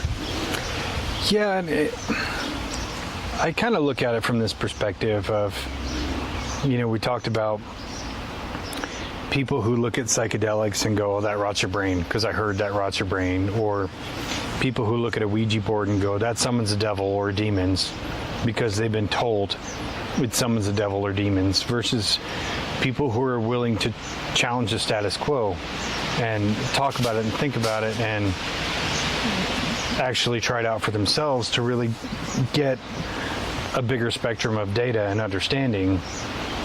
And there are a lot of people who fit into that paradigm of, you've been told something, that's what it is. Don't challenge it. We want people who are yes men. And then there are people who are why men. You know what I mean? Mm-hmm. And I think because we're kind of more in that why men category, that we question more of these things and we learn more about it. And we get another little piece of that puzzle, you know, and the knowledge isn't, like you said, esoteric, it's just ungained. Mm-hmm. Because how many people have all the pieces of the puzzle? Probably none. Because once you have all the pieces, what the fuck are you still doing here? Yeah. You can leave. You're good. You did it. Yeah, you have all the pieces of the puzzle, you just build your own UFO and then take off to somewhere else, I guess. Or you just transition into another reality. Yeah, you just like transcend from a human to like a 5-dimensional being. You're like, shit, I finally crossed 200 episodes of the podcast. I'm done. I have all the knowledge. You're like Lucy. Oh, yeah. Use 100% of your brain. Yeah. Which is absolute You're like, horseshit. yeah, I just don't need this body anymore, so Do you know they're making a sequel to that? Really? Couldn't tell you why. I thought it had the perfect ending. Lucy, not so loose anymore. Not so loose anymore. Lucy the Revenge. So, yeah, I mean, yeah, I think that maybe it is like a big psyop of like the people who are controlling the Illuminati, so to say, of the people that want to keep the masses, you know, going along with the grain, not to not to think for themselves or like have their own ideas. And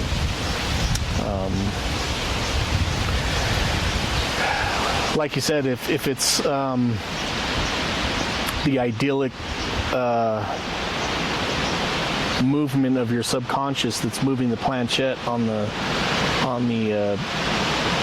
Ouija board, is that just a meditation in connecting to your subconscious? And are they trying to hold that from people opening that side of them, you know, and saying that you don't do it because it's demons that are controlling you now? Maybe. I don't know, because so I 100% believe in the idyllic movement and the implicit bias. And case in point, I remember when I was in the 8th grade, my first time. That sounds so bad. But I remember a teacher explaining to us how you can have micro movements in your body that are subconscious. And to prove it, she had created all these strings and tied a washer to the end, and we were supposed to hold them up with 2 fingers. And we were supposed to concentrate on holding it still, and it would hold still. Easy enough. And then she had us all close our eyes and picture that washer moving like a pendulum, left and right. And you do it, you close your eyes and you just think about it, and when you open your eyes, that fucker's just moving along. So you can create these micro movements within your body that are subconscious that can move that planchette. But that's not to discount what if, let's say, because I don't specifically believe in the Ouija board having a power of itself, what if I'm the one holding the planchette as almost a devout non-believer, and I get a message? Now I become a believer. Now I've changed the paradigm of, does this have power or not? Or was it just using my power to move? I think there's too many unknowns to say whether it's bullshit or not. Yeah. And that's why we got to test it. That's why these tests have to be done. And I couldn't find anything where people were actually testing for or against. I mean, most people were going into it with a belief or a non-belief. And it was coming from one side of the, you know, one person that was there that experienced these things. So, yeah, I mean, I think it's worth a shot. Yeah.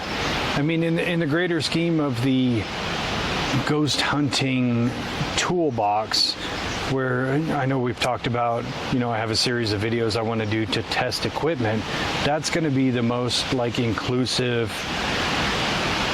like all-encompassing test that we're going to have to do, because it's going to require a lot of people. Yeah. But I'm looking forward to doing it. So now that we've kind of gone through it, and you've questioned this a few times throughout this episode, do you still think it's a psyop?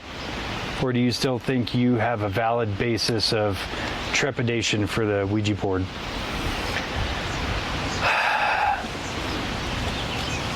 I have to stand firm in saying that I do believe that there are things that are around us at all times that are can influence negative or positive things, but I think I'm more willing to try to test those waters.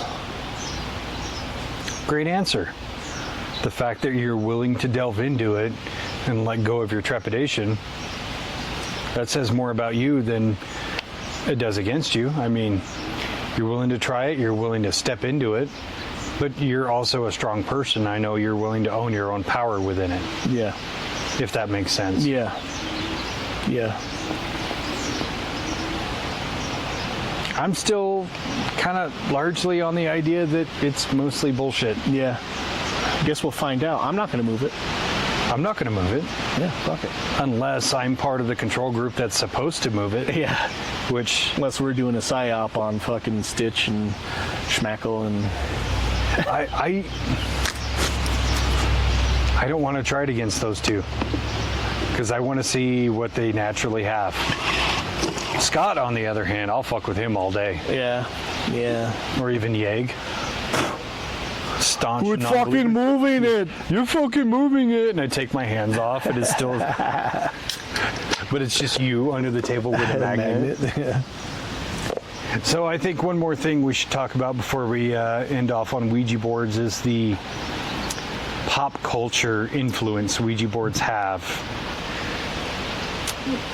The whole Ouija board mural has kind of become like an avatar for paranormal things. So much so that you've seen it. My keyboard pad is a Ouija board. Yeah.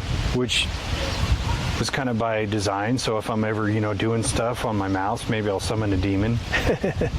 I even, I have a jewelry box, and I know how gay that sounds. I don't care. But I 3D printed it, and it's of a Ouija board. Just because even though I don't necessarily believe in a lot of the hoopla with it, I still think it's a really cool avatar and symbol. It's an icon of paranormal activity. Mm-hmm. Have you seen the Ouija movies? Yes. Did you like them? Well, I saw is there more than one? There's two. Oh, I saw the first one. Yeah, there's the first one, then there's a prequel. Oh, I haven't seen that one. I only saw the prequel. Entertaining movie. Yeah, I don't know which one I saw, but I saw one of them. I believe it was the first one that came out 10 years ago or something. Yeah, they're kind of old. The one that I saw, the mom was a medium, and she was using her kids to help fake a lot of stuff. Oh, and then she ended up getting a Ouija board, and her youngest daughter could actually communicate with the dead. But yeah. It's things like that, or even by extension tarot, because there's a tarot movie, right, which is hot garbage, where filmmakers kind of take these paranormal aspects of these items and create a movie around it, and it's always a horror movie, and it's always negative and with demonic entities and all that. Mm-hmm. I think that kind of plays into the aspect of a psyop. I think so too, but I think that that's kind of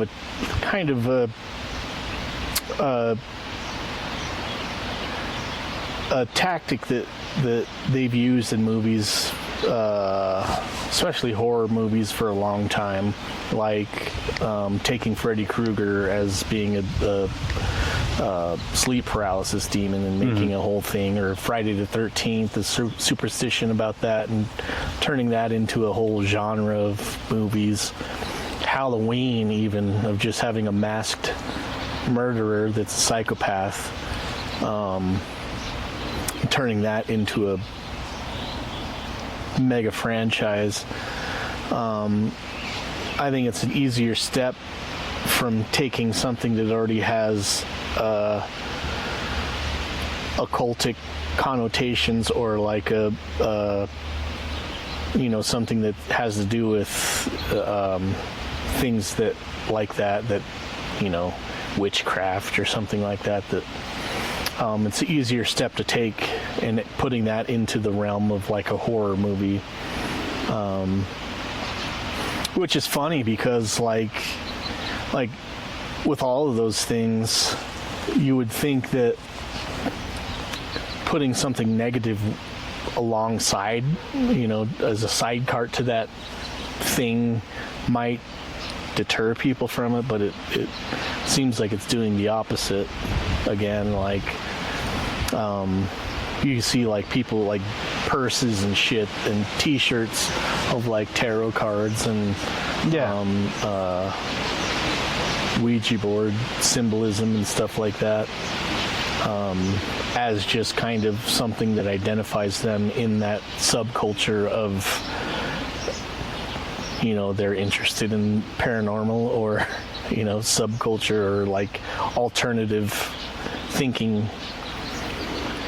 I think so, but I also think it's kind of, in a way, low-hanging fruit for horror movie writers.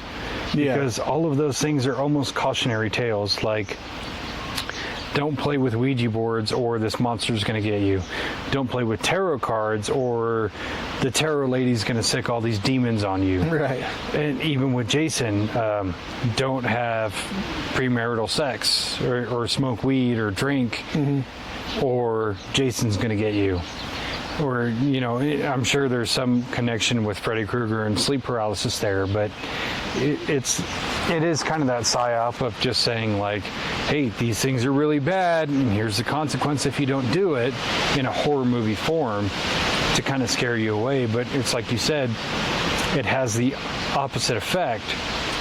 Even to that extent, do you remember in the 90s there was a movie called The Craft? Yeah. About witchcraft, but it drove a lot of young ladies at that time to kind of pursue witchcraft. But my understanding of a lot of witchcraft from a long time comes from the Wiccan basis, which is the exact opposite of evil or demonic, even, if you will. So it's like all you're doing is pushing people into the arms of those things with a negative understanding of it. Yeah, I mean, and I can see that, like, if you keep people just on the outside of looking into that sort of thing, even in the past couple of years, like, I've been looking at even like holidays and shit. Like, we did the episode for Halloween last year. And seeing how it was like a Wiccan celebration of the beginning of the new year, the end of the harvest, and so like every holiday that followed that, like Thanksgiving, Christmas, I was, videos would pop up on YouTube, like explaining the history of like how Thanksgiving coincided with, certain pagan or Wiccan holidays that, they celebrated certain things at certain times.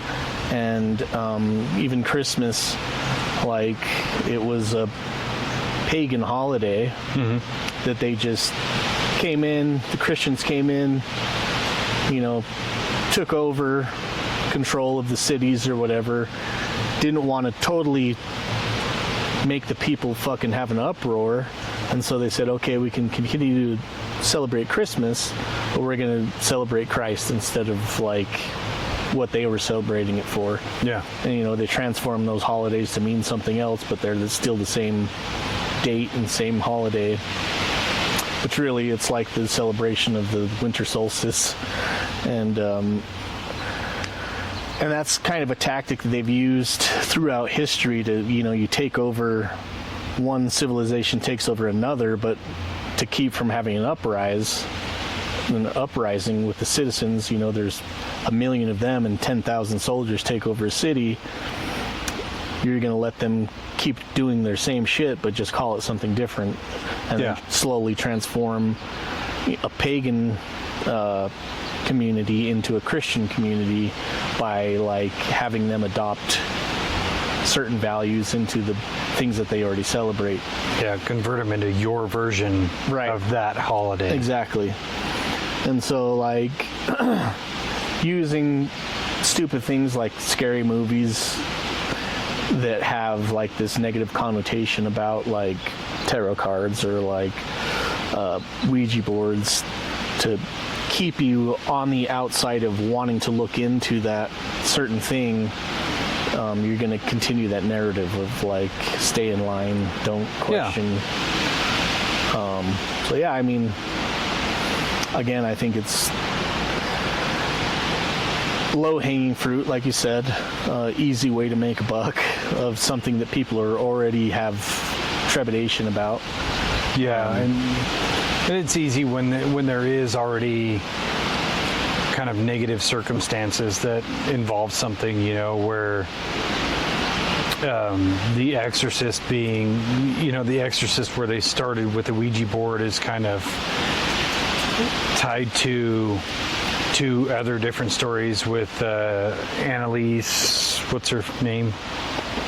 Annalise Michaels. Annalise Michaels, and then So I guess the actual Exorcist movie was based off of there's a little boy. a little boy named Roland Doe.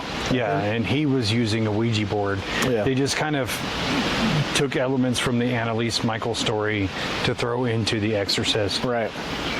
Whereas the Annalise Michaels story is more about the movie The Exorcism of Emily Rose. That's almost a version of that story. But folding those two stories of those two very real people together, but throwing in the Ouija board aspect because the boy was using a Ouija board and then turning that into something negative,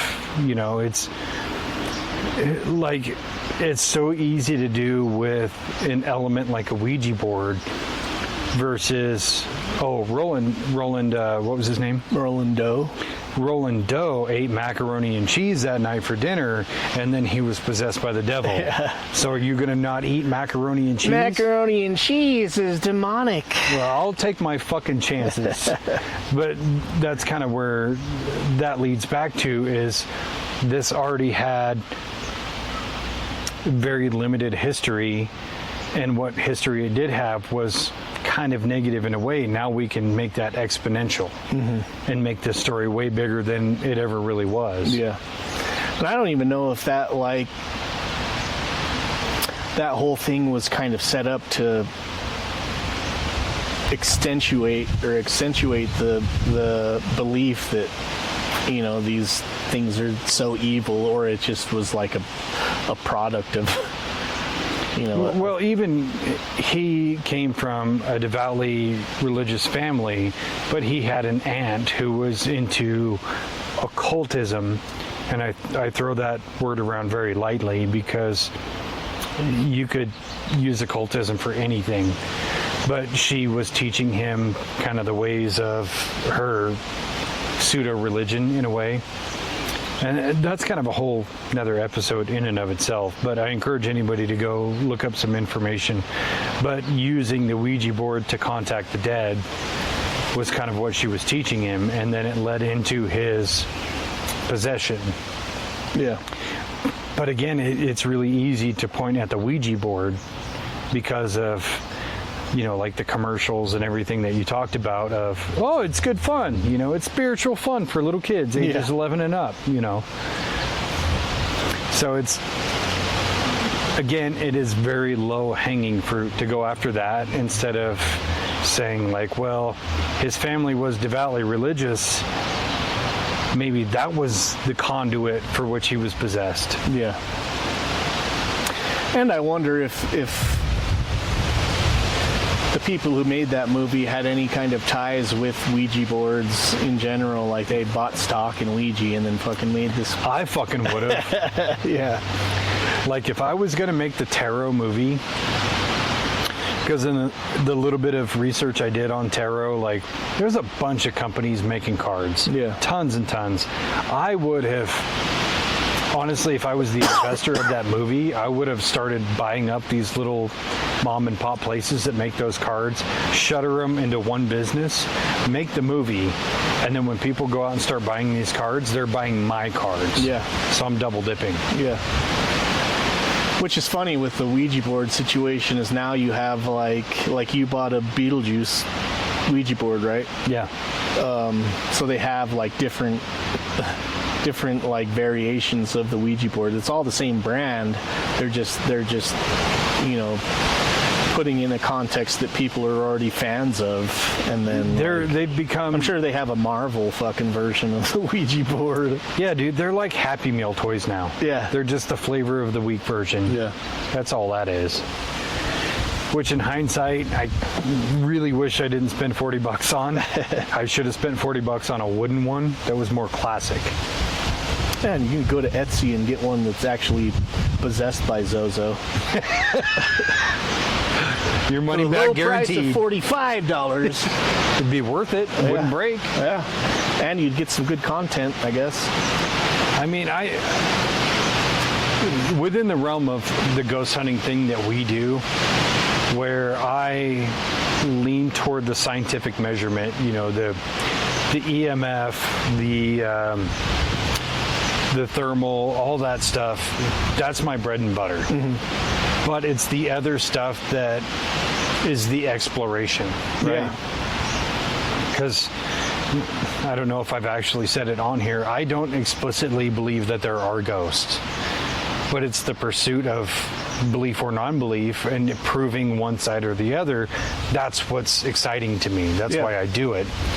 So the things that are outlandish or have very little scientific basis, those are what are interesting to me because I can't prove it. I don't know if I a lot hold of the cases dowsing you rods. haven't tried to prove it before, so it's like the pursuit of like proving or disproving. That's the good stuff right there. Yeah. And again, it's not going out there and faking it. It's we're using actual measurement against folklore. Let's put them together. Let's see what we get.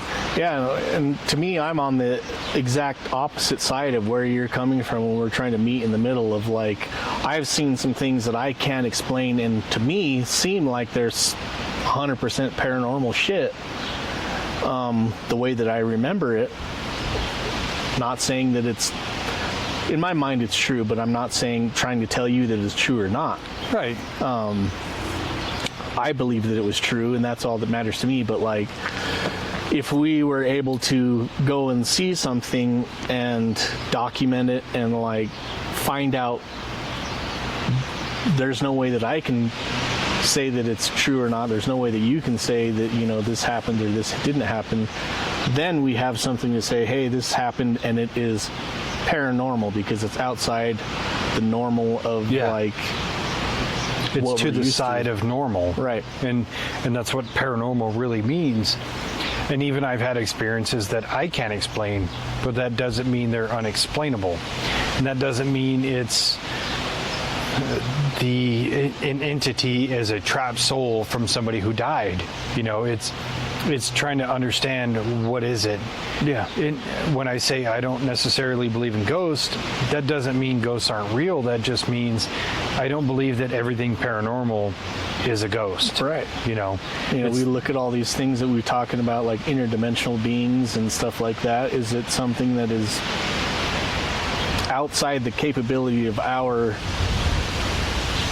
spectrum interacting with something that's in our spectrum, and we notice that happening, and then we're like, that was paranormal, that's a ghost, or that's a machine elf, or whatever you want to call it. Yeah. That's what we're trying to find out. That's the pursuit. That's the fun stuff right there, you know. And the more time has gone and the more I have put thought into Ouija boards, especially going from a very early episode where I talked to T and Sissy and I devoutly said Ouija boards are absolute bullshit, my perception has changed over time, where I don't see the Ouija board itself as having power, but I could see it as a conduit for power. Is it my power? Is it your power? Is it something else's power? I don't know. That's the question that needs to be answered. Yeah. How's your trepidation level? How's your psyop level? Are you coming down a little bit? It's coming down, dude. Oh. Like yours is coming up, I'm coming down. We're gonna fucking... We're meeting right in the middle, dude. Get there. We're gonna have it out. It's dope. I'm getting to the point where I might be a little excited to fucking try to conjure up Zozo. I could do it right now. I just... Oh shit, he's here. Or is it O's? Maybe we had it backwards. Well, to be fair, there's different iterations of what Zozo is called. It's either Zozo, Zaza, Mama. I guess the letters... That's just what the internet says. And if it says it on the internet... Has to be true. It's true. It's true. That's how we became doctors. I mean, That's not how we became doctors. Well. We just said one day we were doctors. Yeah. And it works. And then we proved it every fucking episode that we're doctors. True. Doctor. Doctor. See? I mean, if I call you a doctor and you call me a doctor, are we not doctors? You know, it's kind of like I've said before. If you have a dream and it feels very real, was it real? Speaking of the things that are on the internet that are true, I mean, if there's an AI bot that's telling us that we are doctors, is AI lying? Nope. AI is not wrong. Nope. They have unlimited, unfettered access to everything AI else. is not wrong. Just ask Scott. Just ask Scott. Just ask Yeg. Because they'll use it to try to win any political debate. AI is biased. We know it is. Yeah. Depending on which engine. Yeah. Is there any like super conservative AI? No. There can't be, because I think it was Gemini that was very leftist, like killing 100 people is better than misgendering Caitlyn Jenner. And then ChatGPT is owned by OpenAI, which is owned by Elon Musk, who is very like in the middle, truth over everything. So I don't think there is a conservative AI. We should make one. We should make one. And it's just, there's no other voices. It's just Trump. It's just Fake news. fucking what's his name? That Jewish guy. Fucking Ben Shapiro. Hey, man. I've never seen Ben Shapiro actually lose a debate. Not in any of the Ben Shapiro clips that I've watched.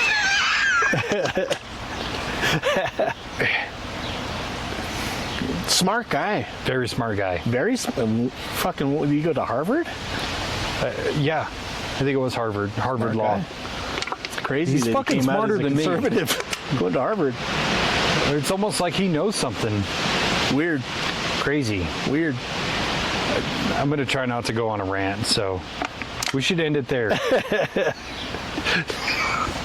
So yeah, Ouija board testing coming soon to a YouTube near you. Yeah. It's going to be fun. I'm looking forward to We it. got to find the place. Let's just like go to a rec center, because if we leave a rec center haunted, who gives a fuck? So the question is, are you more likely to get proof with from a place that is supposedly haunted, or a place that is like super, just like go to the park and fucking do it? I think that's where the variation of testing has to occur. So every set of tests you do, you have to do it in 2 different locations and compare notes. Yeah, what if we like went to the Benson Grist Mill, did it there, and then went to the park across the street, did it there same night, Same people, same people, same structure. same questions? I dig it. I think that's what we're going to have to do. Yeah. Do it in the mill at night and then go right over to the park with all the exact same parameters. Interesting. We're going to do it. Yeah, what if we hit, I mean, shit. So many variables to hope for. To hope for, yes. It's going to take some planning. But as long as we're scientific about it and actually follow the method and use the correct controls, I think we're either going to prove or disprove something. Yeah. I'm predicting another fucking boring paranormal video coming up. Well, we already have one in the pipe, so there's that. That was fun, though. It was fun. It was fun. What did your boy think about that? He had fun. Yeah. Mainly because he had never done anything like it, but I think it was a good introduction for him. To me, it wasn't as fun as going to like to the mill, where you have kind of a variable site versus you just have this one small area and a couple of offshoots.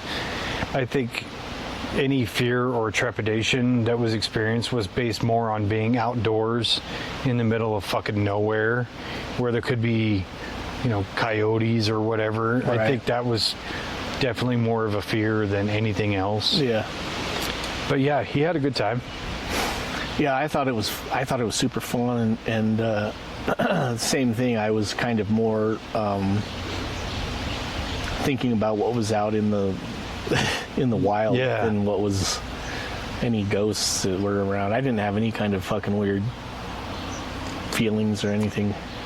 I mean, the one thing that I had, that one of the puck lights had lit up before I got to it, but it's like, was it a vibration? Was it, because I was walking toward it, and it's just gravel ground. It could have easily been vibration. The one noise we heard where you're like, was that a speaker? And I went back and watched it. It was 100% the speaker. Yeah. So, yeah, it really wasn't anything. Cool location. Very cool location. Not shit happened there. Not shit. But that's for a video. I mean, some chick got fucking plowed. Got her fucking canoe plowed out in the parking lot. Yeah. So some shit did happen after a couple twisted teas. I forgot about that till now. Do you want to drive around in my car and listen to Nickelback? Although I will say the one weird thing that I still can't explain was the one picture of the angel. Did you? I have it. I'll show it to you. Oh, but yeah, that's it. Other than that, maybe we should have had a Ouija board. That's what I was saying. Maybe we go to a cemetery and do some Ouija. Ouija? Ooh, I like that. Ouija. Do some Ouija while I have a croissant. You want espresso? Espresso with your Ouija? Ouija? Croissant? Croissant? It's not a jackhammer, it's a jackhammer. Sorry, I had to do it. Anyway, I think we covered it. I think so. All right, let's wrap it up. Yeah, stay tuned for some paranormal testing. We'll see. Okay, love you. Bye-bye. Bye.